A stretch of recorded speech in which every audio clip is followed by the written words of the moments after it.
Regresamos a Salvador al día y ahora llevamos nuestra señal completamente en vivo hasta el edificio de las Naciones Unidas, donde autoridades del Ministerio de Justicia y Seguridad Pública junto a la Alcaldía de San Salvador están dando pie a un proyecto para vivir en paz. Veámoslo.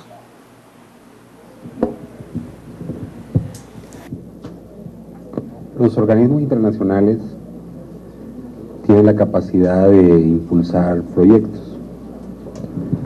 Le compete al país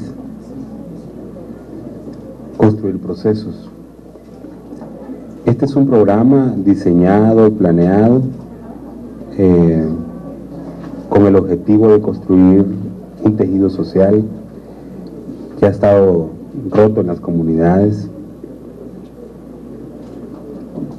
que viene a encajar perfectamente con nuestro proceso, aunque el programa haya sido diseñado en un contexto distinto, pero que es construcción de tejido social, recuperación de comunidades, el valor de los jóvenes, en todos los aspectos positivos en el desarrollo del país.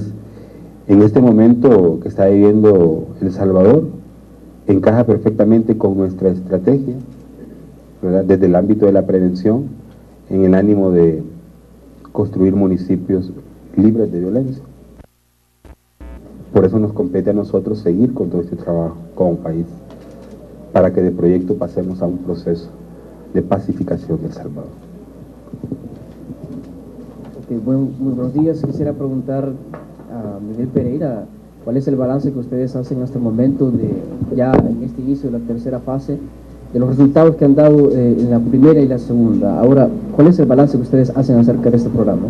Bueno, nosotros hacemos un balance bastante positivo, porque ha sido esto del programa conjunto un primer ejercicio de articulación y coordinación entre las mismas agencias del Sistema de Naciones Unidas. Entonces, que varias agencias como el PNUD, la Organización Panamericana de la Salud, el Fondo de Población, tomen la decisión de poner en una sola bolsa recursos económicos y apostarle a 3 instituciones en particulares con competencias en alguna medida distintas, pero con temáticas, en este caso de juventud, similares. Eso es sumamente importante. Entonces, en una tercera fase, ya más del involucramiento de ese talento de la juventud, más que pautar una cuña radial en un medio de comunicación, en un medio radial, colocar visiblemente a las y los jóvenes, ¿verdad?, a que demuestren su talento y que sean los jóvenes y los niños y niñas quienes manifiestan que deciden vivir en paz.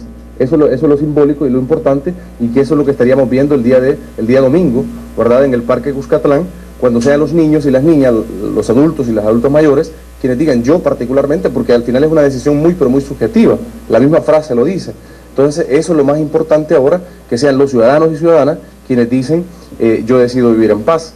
En el mismo marco de eso es que decía en mi primera intervención que lo que yo considero pertinente también es que los partidos políticos y los mismos candidatos presidenciales deberían de decir públicamente que deciden vivir en paz, pero que además de eso deciden ya no utilizar partidariamente a los jóvenes en una campaña electoral. Bueno, muchas gracias. Perdón, una última pregunta, quizás conocer de parte de Elena Zúñiga, entendiendo que este problema de la violencia tiene multicausas, entre ellas la falta de oportunidades, y que obviamente los jóvenes tienen ante lo laboral, ante la oportunidad de prepararse académicamente, que ¿se ha avanzado lo suficiente como en esa área para evitar que los jóvenes sean parte de ese problema de la violencia? ¿Se ha avanzado desde el punto de vista del programa de Naciones Unidas? Definitivamente la respuesta es sí, se ha avanzado desde muchos aspectos diferentes. Por un lado yo diría, la causa de la violencia, como lo hemos visto, tiene causas estructurales sumamente complejas, que tienen que ver, como bien lo decía, con la falta de oportunidades también, con la falta de oportunidades económicas, educativas, laborales, y que en ese contexto, cuando se tienen esas limitaciones estructurales, es fácil que grupos violentos se inserten en las redes sociales, en los tejidos sociales de nuestras comunidades. Pero yo diría que uno de los grandes avances, de las grandes aportaciones que ha dado este programa y que ha dado el trabajo del conjunto de las agencias del Sistema de Naciones Unidas con el fondo de los ODMs, es que está muy claro, primero, poner el tema de la violencia en la agenda del desarrollo, ¿no? El tema de la violencia se tiene que abordar dentro del marco de los objetivos de desarrollo del milenio.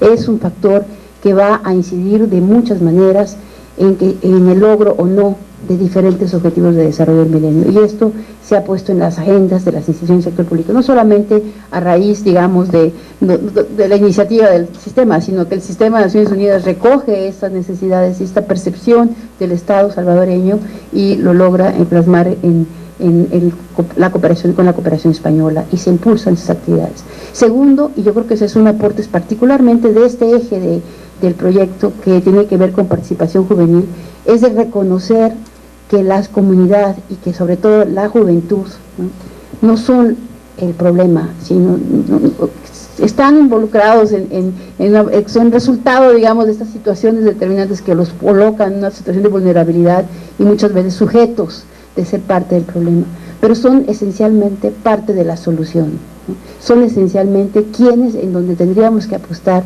que se avanzara con otra mira hacia el tema de la construcción de sociedades armónicas y poder ejercer nuestro derecho a vivir en paz, ¿no? Y yo creo que aquí la experiencia del proyecto ha sido, escuchemos más bien a la comunidad de cómo debemos responder para tener una situación más armoniosa. No queremos dejar, y yo por supuesto que no quiero dejar la intervención en que del programa que solamente se limita a nivel de lo cultural o el ámbito de la voluntad de las personas. Tiene también un componente muy importante de generar oportunidades educativas, de generar oportunidades de emprendedurismo y económico, y por eso es que es un programa conjunto que reúne a varias agencias y que busca que las expertise de cada una de las agencias se coordine y en una zona geográfica específica para fortalecer todos esos ámbitos desde una perspectiva multisectorial y multidimensional para abordar el tema de la violencia. Lo hay, se han dado avances, hay experiencias positivas, pero evidentemente el problema es gravísimo, es enorme y requiere de esfuerzos muy articulados, pero esa experiencia es una experiencia positiva. Sin duda hay muy buenas prácticas que retomar de este proyecto, de este programa conjunto del Fondo de OEM, de esta ventana específicamente dirigida a reducción de violencia y construcción de capital social, que aprovechar para otras intervenciones.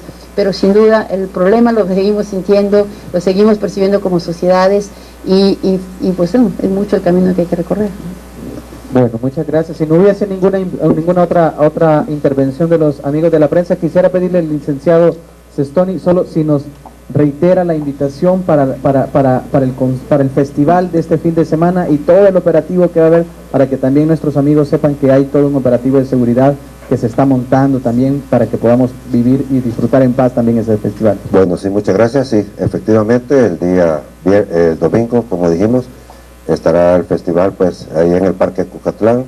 Se han tomado todas las medidas necesarias para que se disfrute, que en tranquilidad, en paz. Se va a contar pues con la presencia del CAN, con la presencia de la Policía Nacional Civil, así es que reiteramos pues la invitación para el próximo domingo. Muchas gracias amigos de la prensa. Hasta ahí las declaraciones. El Salvador al Día se va a una pausa comercial. Regresamos con más información a través de Mega Noticias 10.